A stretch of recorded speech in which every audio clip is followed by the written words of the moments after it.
हम आपको ले चलते हैं उस बलिया उत्तर प्रदेश जो जनपद सबसे पहले आजाद हो गया था। 1942 के आंदोलन में चित्तू पांडे को वहां के डीएम बना दिया गया और आज उस बलिया में योगी आदित्यनाथ के सरकार में बिकता है थाना, वर्दी बिकती है, थानेदार बिकता है, सिपाही बिकता है, यहाँ तक इंस्पेक्टर कोतवाल बिकता है।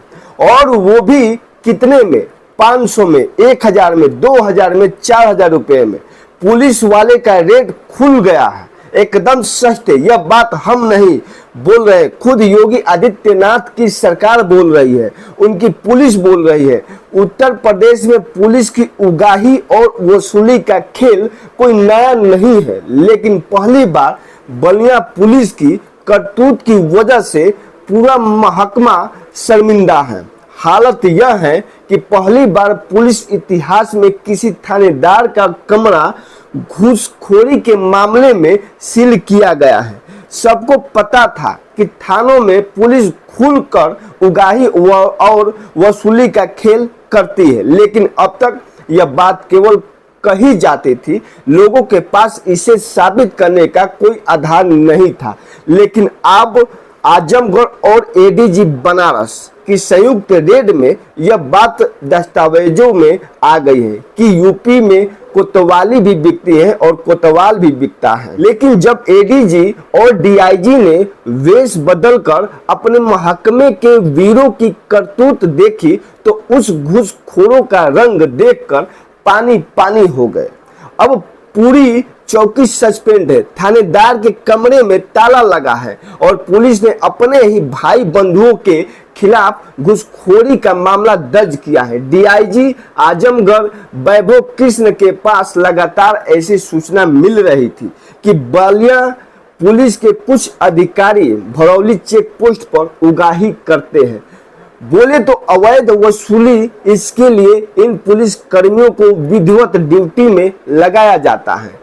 इस इनपुट के बाद एडीजी बनारस पीयूष मोरडिया और डीआईजी आजमगढ़ वैभव कृष्ण ने सादे कपड़ों में दबिश देने का प्लान तैयार किया।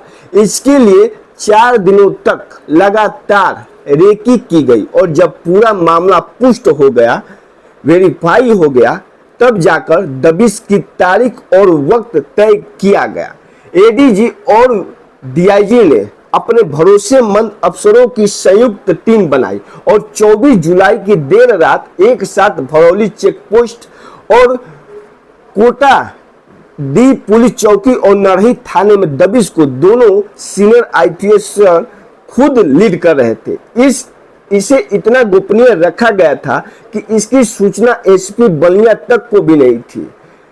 इस रेड के दौरान भरौली चेक पोस्ट पर उगाही के खेल का पूरा हिसाब सामने आ गया। ट्रक ड्राइवर को पकड़ पकड़ कर 500, 1000, 2000 की वसूली चल रही थी। पुलिस के अफसर दलालों के साथ ट्रकों से अवैध वसूली करते पाए गए। बताया जा रहा है कि पूरा मामला बालू तस्करी, शराब तस्करी और पशु तस्करी से जुड़ा हुआ है। वहां दबिश देने के बाद जब अफसर चौकी पहुंचे तो वहां कोई नहीं मिला, लेकिन चौकी इंचार्ज थाने में कोतवाल के सामने उगाही का हिसाब देने जरूर मिल गए।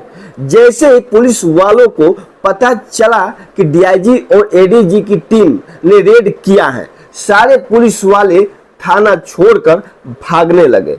नरही के कोतवाल तो 7 फीट ऊंची थाने की 4 दीवारी से कूदकर फरार हो गए। इसके बाद डीआईजी की टीम ने वो कागजात जिसमें उगाही का हिसाब लिखा हुआ था अपने कब्जे में ले लिया। इस दौरान थाने से नकदी भी बरामद की गई। एडीजी और डीआईजी के रेड के बाद वही थाना प्रभारी को सस्पेंड कर दिया गया।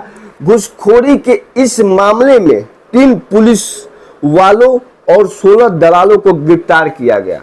अफसर ने रेड के दौरान वसूली के 37,500 बरामद किए, जबकि छापेमारी में 16 बाइक और 50 मोबाइल फोन जब्त किए गए। इतना ही नहीं, 9 पुलिस वालों पर एफआईआर दर्ज की गई। छापेमारी में पकड़े गए 16 दलालों पर भी मुकदमा दर्ज किया गया, उनको जेल में डाल दिया गया डीआईजी वैभव कृष्ण इस घटना से इतने गुस्से में थे, चौकी प्रभारी और थाना प्रभारी समेत सभी पुलिस वालों को उसी समय तत्काल प्रभाव से निलंबित कर दिया। योगी की सरकार में थानों में भ्रष्टाचार का यह ऐसा सबूत है जिस पर अब खुद पुलिस डिपार्टमेंट की मोहर है। यह कितने बेखौफ तरीके से चल रहा था, इसका अंदाजा इसी से लगाइए कि जब डीआईजी और एडीजी सादे कपड़ों में पहुंचे, जींस और टी शर्ट पहनकर और पूछताछ शुरू की, तब पुलिस वालों की शर्मिंदगी महसूस नहीं हुई कि उनकी वसूली पकड़ी जा रही है। लोग देख रहे हैं, लेकिन मामला खुलने के बाद जब अधिकारियों ने अपना परिचय दिया तो वहां भगदड़ मच गई। अब इस पूरे मामले की जांच आजमगढ़ एसपी को सौंपी गई है। वहीं डीजीपी प्रशांत कुमार ने मामले का संज्ञान लेते हुए एडीजी बनारस को आरोपी पुलिस कर्मियों के खिलाफ सख्त से सख्त कार्रवाई करने के निर्देश दिए। उत्तर प्रदेश के पुलिस इतिहास में यह पहली बार है जब किसी थाने के प्रभारी के कमरे को घूसखोरी के मामले में सीज किया गया। डीआईजी वैभव कृष्ण कह रहे हैं कि पूरे मामले की निष्पक्षता से व्यापक स्तर पर जांच की जाएगी और इस नेक्सस को खंगाला जाएगा। किसी भी दोषी को बख्शा नहीं जाएगा, सभी के खिलाफ कड़ी कार्रवाई की जाएगी। मान लीजिए आप, लेकिन इस घटना ने योगी सरकार के पुलिस डिपार्टमेंट की पोल खोल दी। खुद डिपार्टमेंट की रिपोर्ट कह रही है कि जी हाँ, हमारे यहाँ चौकी कोतवाली भी बिकती है, कोतवाल भी बिकते हैं और उनके दलाल भी बिकते हैं और यह वसूली का हिसाब केवल थाने तक सीमित रहता होगा, चौकी तक सीमित रहता होगा या थानेदार तक।